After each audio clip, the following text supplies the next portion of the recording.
Recording in progress. Got it. Hey everyone, this is Dan from Promethean along with Scott and Jim. No Rory today and no special guest stars. And we were just trying to figure out something to talk about, and I was just started chatting about what keep coming across surveys on YouTube where they're asking me about Star Wars movies and like, what's your favorite Star Wars movie? Or would Anakin and Obi-Wan beat Palpatine and Dooku? And it's those are the ones I was really interested in. What I was fascinated by was how often the prequels come up, like vastly like swamping every other movie for being a favorite, which blows my mind because I grew up with the original trilogy, the Star Wars New Hope. It was just called Star Wars when I was a kid. Yes. Empire Strikes Back and Return of the Jedi. That was like my foundational bookends of my childhood kind of movies that just really just blew my mind and changed my world.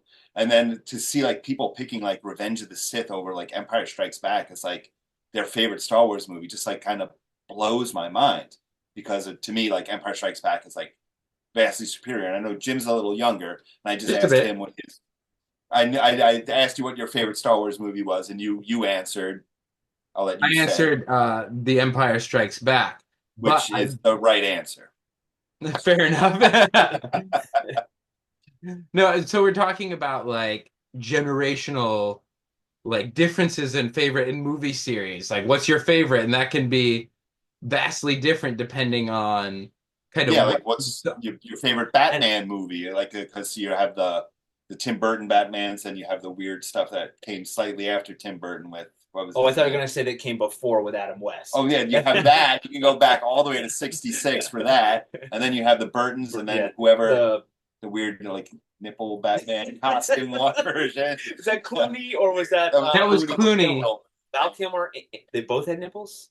I I don't know know. Clooney had them. I don't know Okay. about Val Kilmer, but that's pretty, yeah. Well, who's the director that V name? It was a V name.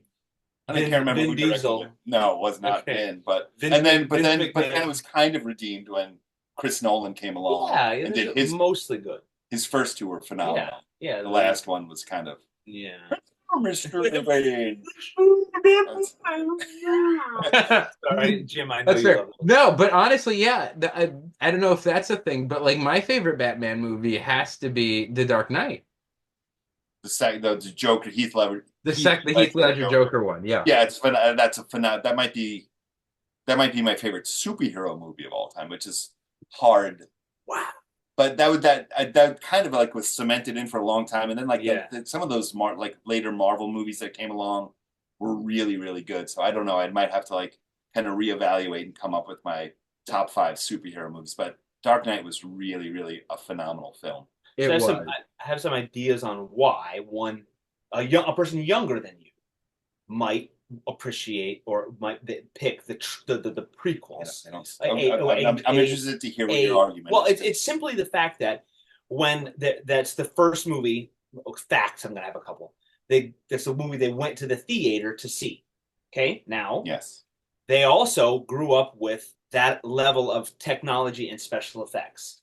Then when they go back and they watch them, just like Next Generation is my Star Trek. Mm-hmm. That was my Star Trek, the late '80s and the '90s. Loved it. When I go back and watch the original series, I have a really hard time. It's slow. The special effects are terrible. But Next Generation isn't particularly quick. No, but yeah, the fast-paced Star Trek fighting scenes and the action of Next Generation. Yes, and Captain Picard opining over things with Earl Grey tea. Yes, I'm just saying. You know how when you introduce your kid to something old, they're like, this is old and dumb, and that might just be it. They're the first thing they went and watched, which I was able to see. I'm a little younger than you. I was able to see we kind of capture like almost like three different decades here between the three of us, which is kind of cool. I did grow up on Star Wars on VHS cassettes, unremastered with the bad everything. Shot first. Yes, and the see-through like the speeder or the when they're on Hoth, right? Yeah.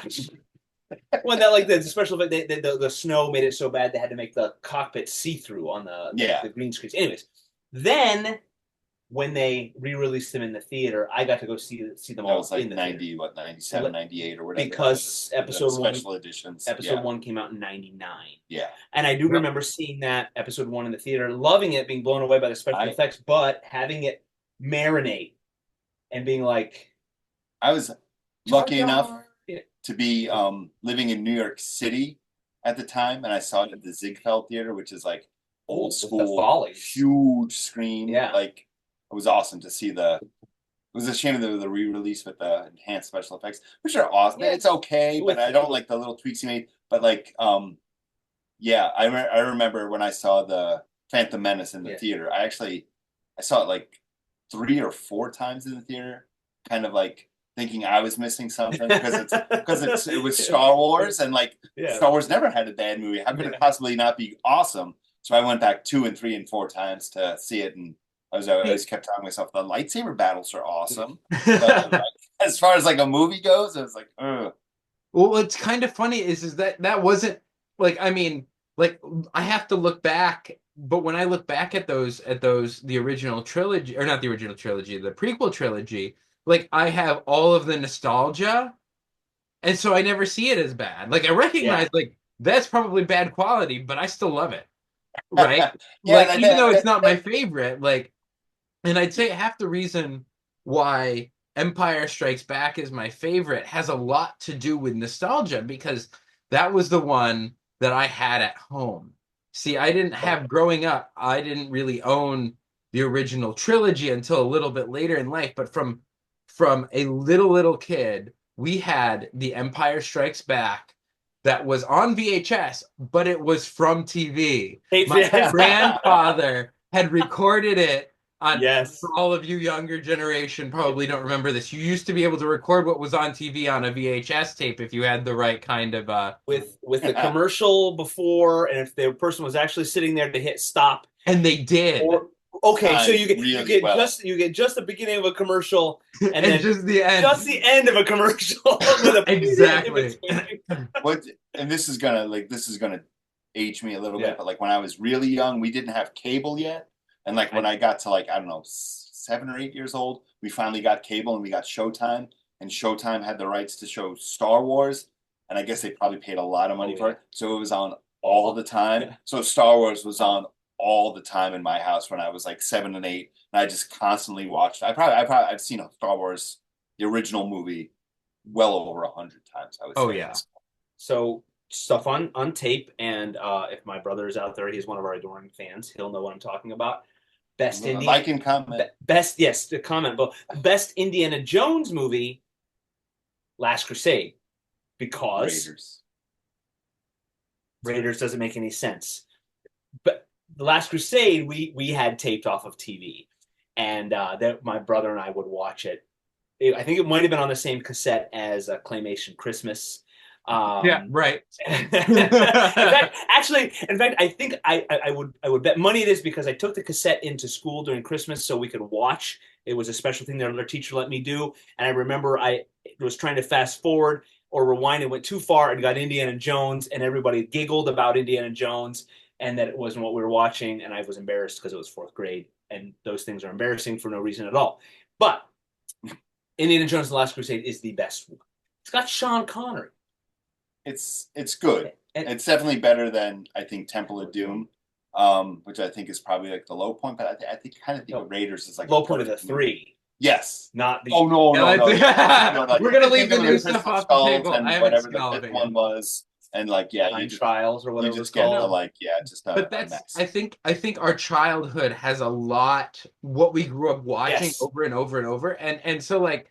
The experience of seeing, like, to go back to Star Wars, but also, like, just to talk about some of the Batman stuff and other series, like, to go back and to think, like, I saw that in theaters the week it came out, right? Yeah. Like, I remember in 1999, my 7-year-old self... You were pushing a stroller to the... I was pushing my brother's stroller, yeah. Oh, you okay. You weren't in the stroller? That's what... No, I was... He's not that young. I know. I think I was 8. No. 7. I was 7, 6 or 7 when Star Wars came out, and I remember seeing that my parents taking me to see the Phantom Menace in theaters, and I loved it because I was too young and dumb to understand that the plot was not I think great. that's the same experience I had. 14 minutes of pod racing. Who cares? It's awesome. It was awesome.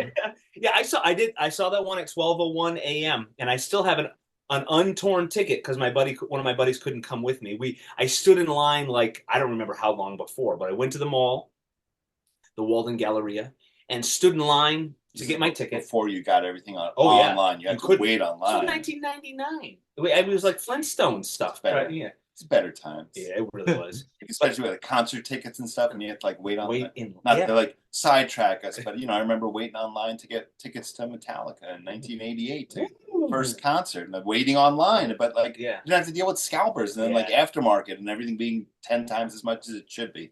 Everything new sucks. Anyways, which is why we like the things we like from our time. Which is old man yells at cloud. That's... Which is why the animated Hobbit is the greatest Hobbit ever. It's terrible. It's a terrible movie, but I've watched that one hundreds of times. It's true. It's terrible, but it's better than that stupid Peter Jackson garbage. It's true. It's like you wonder how much is nostalgia and how much is it genuinely being a good movie. But I think Empire's like genuinely really good. Empire's genuinely a good movie. And arguably so is the original Lord of the Rings trilogy. Yeah, I think the Peter Jackson one. Original Peter Jackson trilogy, right? The extended version. I think even the originals, the theater release. The theater. I saw all of those at midnight. I kind of feel like the Two Towers kind of gets weird because they play Gimli off as comedy relief for some reason. Yeah. I think it's weird. But like that first one, the Fellowship of the Rings, blew my mind. And I was like, "Wow, this is amazing!" And then like Return of the King was phenomenal too. When there are scenes that are my imagination, there are scenes from the movies that I'm like, that was my imagination. They nailed the first. The first one was just like mind-blowingly amazing. Avengers. I know it's comic books, so your imagination, but like Avengers, I saw in the theater 4 times. I rarely go back to the theater for a movie. Yeah. I saw that one in the theater 4 times. The Joss Whedon. Joss Whedon. I don't know what. Joss Whedon. The first Chronicles of Narnia, Lion, the Witch, and the Wardrobe. I loved that one. That one's good. There were so many scenes in that movie that were my imagination with James McAvoy there as Mr. Tumnus, time traveling. Yeah, James McAvoy. Yeah, it was perfect. But a lot of times too, it's the first one you've seen as well. Right. It's how much you resonate. I think as it's like I think there's a sweet age when like that area of time in your life is super nostalgic now as an adult. And what the movies that you grew up watching in that time carry over, the TV series too, because like as you said, Star Trek, The Next Generation is what carried. But I mean, like other people will probably say the original series, and others will say, there's a lot of people who love Deep Space Nine, which is kind of like after, right? I'm not they overlap for one season. They did overlap because the Enterprise is it. But yes, you're right.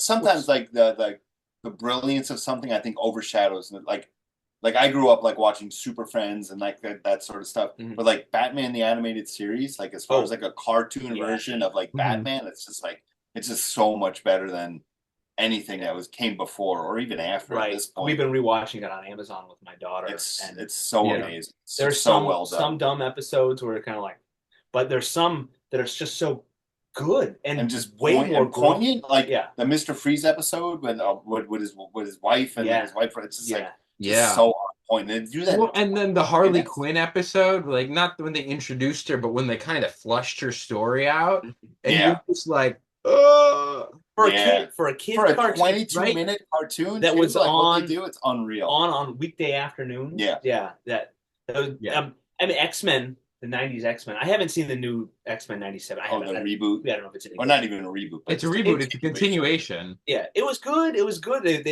it was one of the first, at least that I remember. And it was it continued. It was a continuous Yeah, plot. they kind of got into like some of the bigger stories and everything too. It And wasn't they just like some of the deeper stuff too. It wasn't episodic. Right. Yeah. Right. Yeah. So a lot of times it's the first thing you've seen because that's the thing blowing your mind. You have no frame of reference.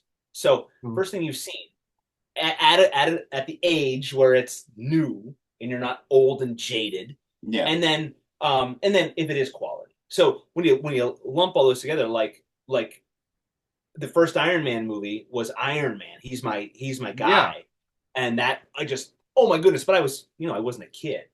Yeah, that was kind of mind blowing to see because it was done so well. But it was like X-Men and Spider-Man, the Sam Raimi Spider-Man. It's they kind of like set the stage that like superhero movies can be good. They don't have to be like garbage. When the special effects though got good enough too, where like I just remember like when Wolverine when Sabretooth knocks the tree over and Wolverine flies out of it, smash and then they kick the crap out of each other. And I'm like, this is superhero stuff. Yeah. Like it's bigger, so much bigger. And the special effects are finally good enough. Yeah, we're going kind of in a different tangent, but still good. The development of the special effects is coming to a place now, or has come to a place right around the superhero time where the special effects can kind of hold up as long as they do it well. There's some shows like when special effects was just coming out, especially like the Phantom Menace. Let's talk about special effects that were struggling a bit. Phantom Menace, you can see, that looks like a computer-generated mess. Yeah. And am I wrong in feeling like I feel like they've gotten worse? Like they got really good, and then I feel like lately, like Superman's mouth. Superman's face. That's a weird thing with the mustache, right? Yeah. Like why? Yeah, I think you get to like this level of like there was a sweet spot in like the late 2000s, early 2010s where they were doing a lot of cool special effects with their computer CGI, but it wasn't like, oh, we can fix everything with CGI. Right. And then in the later 2010s, or the later 2010s, early 2020s, it was kind of like everything can be special. Everything. Yes. Yeah. And I appreciate, I'll say this. I'm not a huge fan of the new Star Wars, the newest trilogy. You're not alone. Like that actually made me appreciate the prequels more and actually back. These aren't terrible movies. What I will say about that is that they did not rely on special effects to carry the shots of the movie. They have some great shots that are special effects, but they still use a lot of practical effects as well. That really help a lot. So so to compare it to the Superman in Justice League, he couldn't shave his mustache for another contract. So they did a CGI over his upper lip. I don't understand why they can't do that, though. It's insane. It's insane that they can't make that look good. It didn't work. But so when you recognize, like, I can do some really cool things with special effects, Lord of the Rings did this well too. To masterclass in special effects, when to use CGI and when to use practical. I think Lord of the Rings is the masterclass of that because it was right at the beginning of the. And it's aged pretty well. It is. I think it looks great. I do remember though, like seeing it on the screen, which the resolution and all that, and then I remember being on DVD and it's much crisper on a TV and noticing the flaw a little more. But that was very early of mass CG. And they did it really well and it's aged well.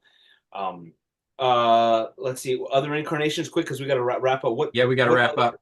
Who's been Star Trek, Star Wars, Batman, Indiana Jones, Superman. There's really there was the reboot, but there's I don't know. There's not a ton. I've never been really just a nostalgia. I've never been into Superman that much. I remember hard to get into because he does everything. We could do a whole story about like why he's such a hard nut to crack and make interesting stories. I don't dislike him. It's just for me. Never been. It's hard when you never feel someone is in danger. Right. And like it's kind of like my problem with Dragon Ball Z is like every week he's facing the most powerful being in the universe, and then next week, oh no, this is the most powerful being in the universe. It's like you always have to keep upping the stakes with someone like Superman because they're just Superman so always needed someone else to be in danger. The best elements of Superman, and to some degree, I know this is a tangent, but I think the best ways you can tell a Superman stories is not by giving him an opponent that makes his fight hard, but by giving him a situation that forces him to compromise. Like he has to figure out how he can solve this problem while still holding to his moral compass. Right? Yeah, which you had with the Christopher Reeve Superman more so. Like he could do anything, he could solve any problem, right? But how can he do it in a way that doesn't make him a tyrant? Yeah.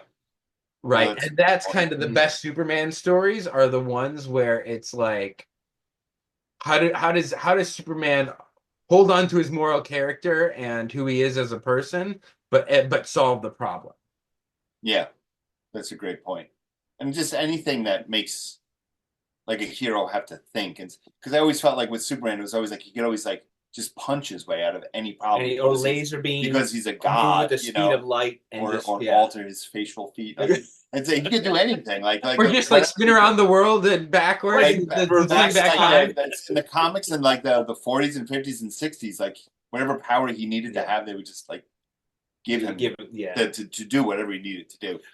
Which would be an interesting topic too. I'm sure, I don't know if we talked about this, the development of the expansion of the depth of characters. Old comics being relatively two-dimensional, good versus evil, just plain punch really away. Kind of Stan kind of started that in the 60s. We could do that next time. So we all next week. All agreed.